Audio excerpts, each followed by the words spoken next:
Whilst the news of several Lassa fever vaccine candidates currently undergoing clinical trials and the exploring of several avenues to fund the mass production of the vaccine dominated the discussions, the silent but important discussion on vaccine denial and misconception erupted and took the center stage. A Lassa fever survivor from Nigeria, Ige Adejoke, disclosed that she, her mom and child contacted the disease but received treatment and were able to survive. Ige Adejoke said during her trying times, she discovered that the knowledge base among local communities with regards to the virus was low, as such misconceptions of the disease was rife, something a chief consultant public health physician with special interest in infectious disease, Dr. Femi Ayodeji, also alluded to. When we left the isolation unit, the truth is when we got home, we couldn't tell people that this is what we were treated for. We got home and people came. They know we went to Federal Medical Center, which is the treatment center, but it was not something that was easy to say that I went there because I was positive for Lassa fever. The patients in the community, many of them believe that there's nothing called Lassa fever. That Lassa fever only occurs in the imagination of the health worker. So that's what they have is malaria or possibly typhoid. A renowned Sierra Leonean scientist, Professor Alhaji Njai, using the Ebola experience in Sierra Leone, said there was a similar situation where people didn't know what the disease was because there was nothing like Ebola in Sierra Leonean languages. We couldn't relate the Ebola to any of the languages or to their own indigenous knowledge systems. Then it created a level of denial and misconception about what it is. And equally so right now, if we talk about Lassa, other than saying that Lassa originated from the town where it comes from in Nigeria, what is the ethnic or the indigenous name that we can attribute to Lassa? Professor Alhaji Njai said as biomedical scientists, they often use a top-down approach and then go into the communities with straitjacket that often decays, neglect, or sort of ignore local or indigenous knowledge of medical conditions. What biggest problem for us Western, formal, colonially trained scientists is that we haven't decolonized our education. So we take the same packaging that we get the science and we come back to our communities and try to say, these communities, this is how you should do this. This is how we speak this big language to them. We speak heavy things. Professor Alhaji Njai, however, called on fellow scientists, researchers, health experts to think about an African-centered social science that is grounded in our own indigenous science knowledge system. Emmanuel Samuel, SLBC.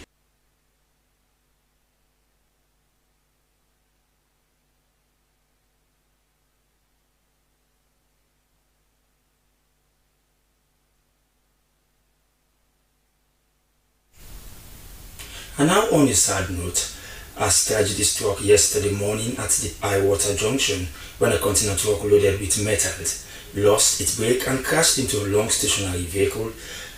The accident claimed the lives of 2 people and left the community in shock. Emmanuel Williams was at the scene, but viewers' discretion is strictly advised.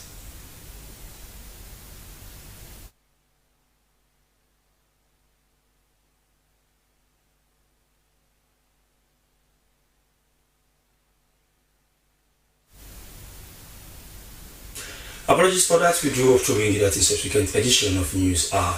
But in the meantime, another health issue. The Ministry of Health has conducted a high-level stakeholder meeting aimed at moving the Sierra Leone Mental Health Bill closer to becoming a law. The event took place at the Atlantic Lonely Hotel in Freetown and was organized in partnership with the African Centers for Disease Control and Prevention under its Division of Non-Communicable Disease, Injuries and Mental Health. Christiana Kamar reports.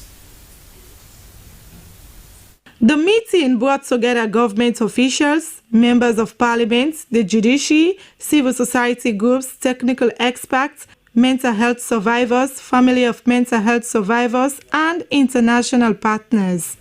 Participants discussed how to update Sierra Leone's mental health law, which still relies on the outdated Lunacy Act of 1902. They agreed the new law must promote human rights, dignity, and access to mental health care for everyone. Key points included aligning the new bill with international standards, integrating mental health into the national health system, and allocating resources for training, treatment, and community care. Representative CDC praised Sierra Leone for showcasing leadership and shared lessons from other African countries like Nigeria, Kenya, and Zimbabwe that have already reformed their mental health laws. As part of this mission, we are keen on providing high-level input into mental health and processes for accelerating mental health law, and we'll get shared experiences across other African countries. Deputy Minister of Health 1, Dr. Charles Tennessee, reaffirmed the ministry's commitment in making the bill become law, saying it will mark a major milestone for mental health advocacy and service delivery in the country. We as a government remain firmly committed to the swift passage of the mental health bill placed by the integrators and all stakeholders in the fourth estate, the NGO, the civil society organization. We leverage upon you. I think this is one bill where I think everybody is aligned behind because we realize that we need to move forward. And we're also integrating mental health into our universal health coverage agenda, which means by 2030, nobody should suffer financial hardship because of lack of access. Sierra Leone, we are moving towards that very much indeed. We improve access to almost, there is a health facility within a 3 to 5 kilometer radius, right across 80% of our population have that access. And we are not done yet, we are moving on and on and on to make sure that we increase access. And having got that, we have to improve the quality of care, especially in mental health. Parliamentarians present pledge to support the process, ensure budget allocations, and provide oversight to make sure the law works in practice. Stakeholders say the new law will help address Sierra Leone's high mental health burden caused by years of conflict and epidemics like Ebola and COVID-19.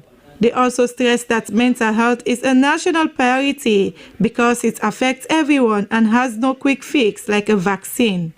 The meeting ended with a call for stronger collaboration across government, civil society, and international partners to speed up the passage of the mental health bill and bring hope and dignity to all Sierra Leoneans. SLBC News are in Freetown. Christian Akamari reporting. From health now to some politics-related stories, as the new chairman of the All People's Congress Party in the United States of America, Kebi has called for peace and cooperation amongst party members.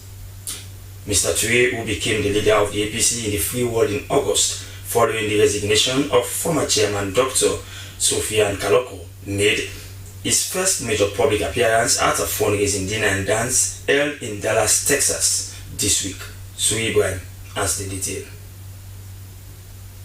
A P C APC. The chairman's message centered on unity, stressing that the party could not regain governance by being divided within itself. Kebi Toure urged comrades to put aside their differences and focus on the shared goal of returning the APC to power. He praised members for their resilience, noting that it was their love for the party that continues to hold them together. The chairman further emphasized that real progress in Sierra Leone could only be realized when the APC is in power, citing what he termed as the party's record in advancing social and economic development and political stability. My message here today is simple. It is trying to bridge peace amongst us, unification wherein let us look at the bigger picture. We put aside our differences. Let us work together for our common goods. Also speaking at the event was the APC Dallas chapter president, Jenny Wanakroma, who re-echoed the call for unity and cohesion. Since the party returned to opposition, the APC Dallas president said she has suffered immense hardships, including the personal death of her husband, Sheku Tijan Kroma, who passed away. Mr. Kroma was the founder of the APC Dallas in 2002. Mrs. Kroma appealed to members to foster social cohesion and strengthen resilience in memory of those who laid the foundation for the chapter. evening was highlighted by a surprise cultural performance by the Texas Paddle Masquerade, a symbol of Sierra Leone's rich cultural heritage, thrilled the audience with its vibrant display. The fundraising drive drew generous contributions from individuals and organizations including Tegloma, the Mandingo Descendants Union, and even members of the Sierra Leone's People's Party (SLPP), who pledged their support for the cause. In Dallas, APC and SLPP have long demonstrated solidarity across the political divides, reflecting a unique culture of mutual support within the community. The APC USA district also upheld its tradition of honoring both Sierra Leone and the United States by singing the two national anthems as symbol of peace and unity. The event was concluded with traditional music and dance. APC-themed songs filled the hall, especially during the grand entrances of party dignitaries. Soe Kamara, Slbc News, Freetown.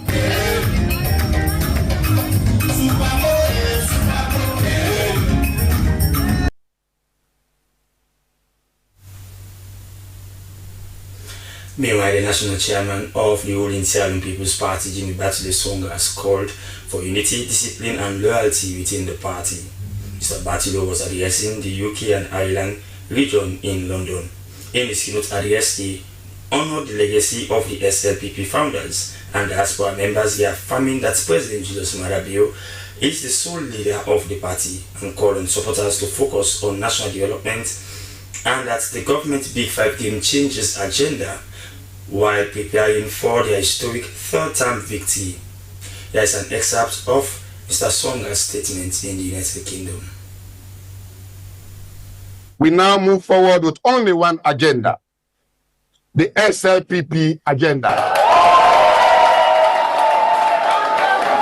One country, no faction.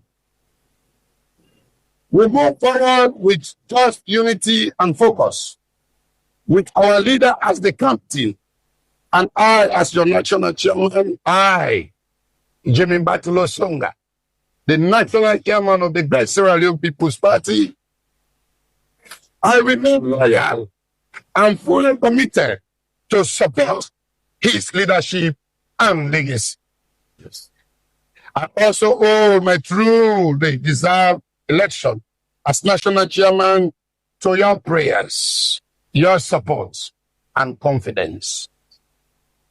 I do not see this office as a privilege, but as a duty to serve, to listen, and to lead with fairness and humility. But discipline, unity, and loyalty to our leader and party must be our foundation. As I wind down, my brothers and sisters, as we look to the future, let us remember that millions of Sierra Leoneans are looking up to our party leadership. We promise them the Big Five Game Changers.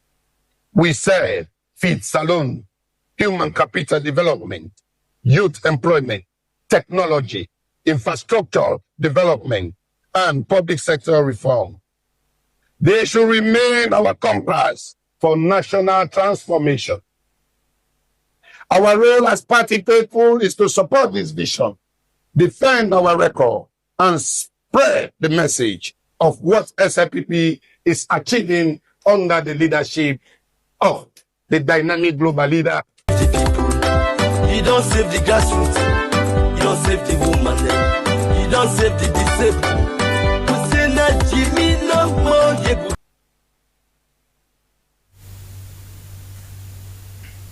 That was the national chairman of the Sierra Leone People's Party, Jimmy Batile Songa, calling on party loyalists to be united and loyal to the party.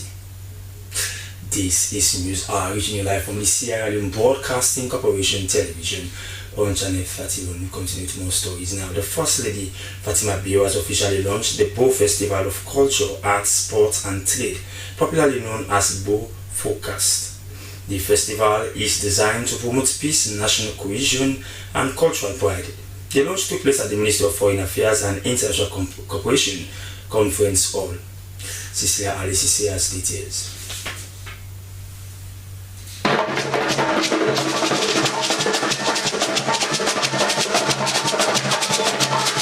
From the rhythmic beats of traditional drums to the vibrant colors of Sierra Leone's cultural displays, the atmosphere was one of pride and anticipation.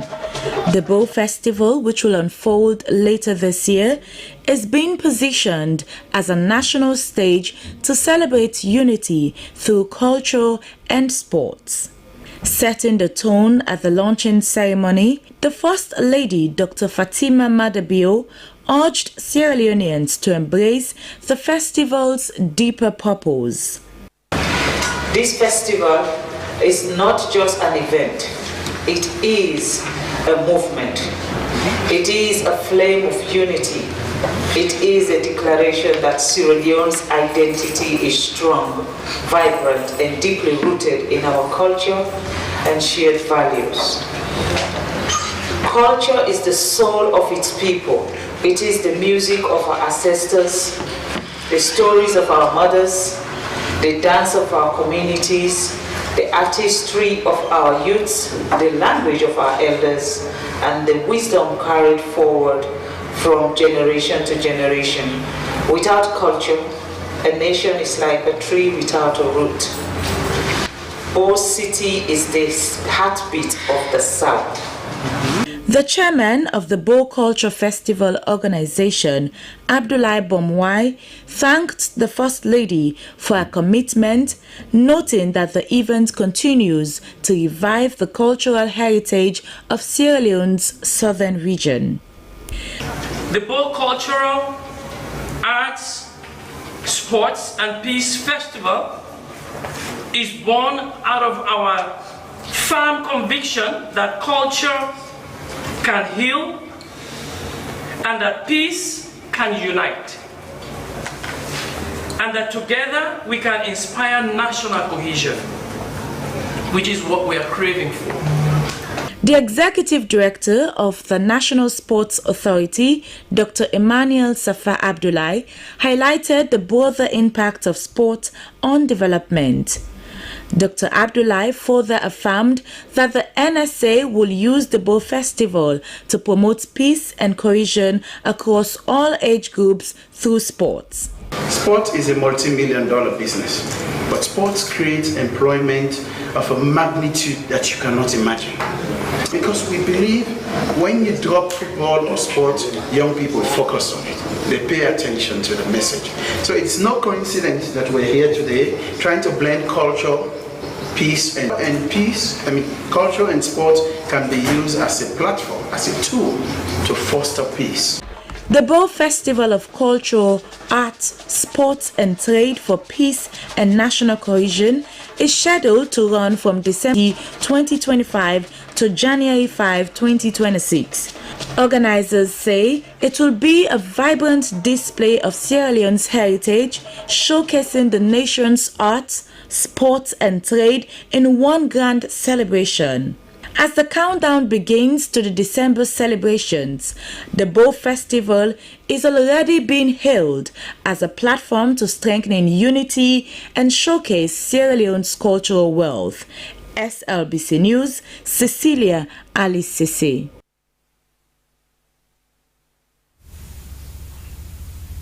Now, as a result of climate change and human activities such as deforestation, the western area is declining and in want of sources of fresh water and agricultural products. Farmers of this region are therefore implementing new techniques to reduce these threats. Green Scenery is the organization that took the lead from the Act on Climate Change to the coalition to empower the farmers with the necessary adaptation skills. Here is our environment expert, Harold Williams, with details. Green Scenery Program Officer Mrs. Fatmata Salisu provided the rationale for gathering residents of the Western Area National specific to the agriculture sector and whose communities are actively within the Act on Climate Change today. coalition. She said the objective was to improve methods of agriculture practice that are healthy and friendly to the environment. The primary facilitator, agroecology expert Lahai Nsabunduka, gauged the historical perceptions of the participants to ascertain the condition of the forest 20 years ago and its present conditions. There was unanimous agreement that the forests of the western area no longer provide the cooler climate, abundance of water, or fertility that it once possessed. The greater portion of the training thus encompassed management techniques to provide knowledge for adaptation to the changing climate and taking into account the increase of human activities to enlighten the farmers such that further damage could be avoided to the environment. The participants exchanged ideas on similar practices alongside instruction in proven agroecological and agroforestry expertise. Group work examined scenarios from wet, dry, and moist climates as a way to mitigate possible shortages of water due to a warmer climate and threats to the retention capacity of the water catchments that the farmers rely on from the forests of the Western Area Peninsula.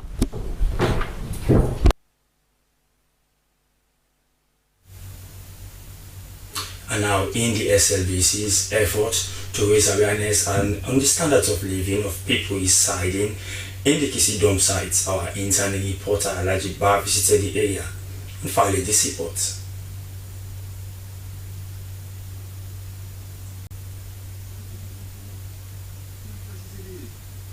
We are here today at Freetown community. This particular community experienced fire incidents about some months ago that left many families devastated. Some decided to leave the community, while some decided to stay.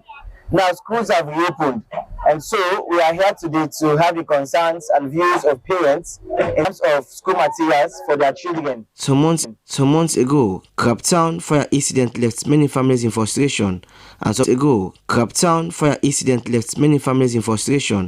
some are forced to leave the community. The living condition of those that remain is challenging.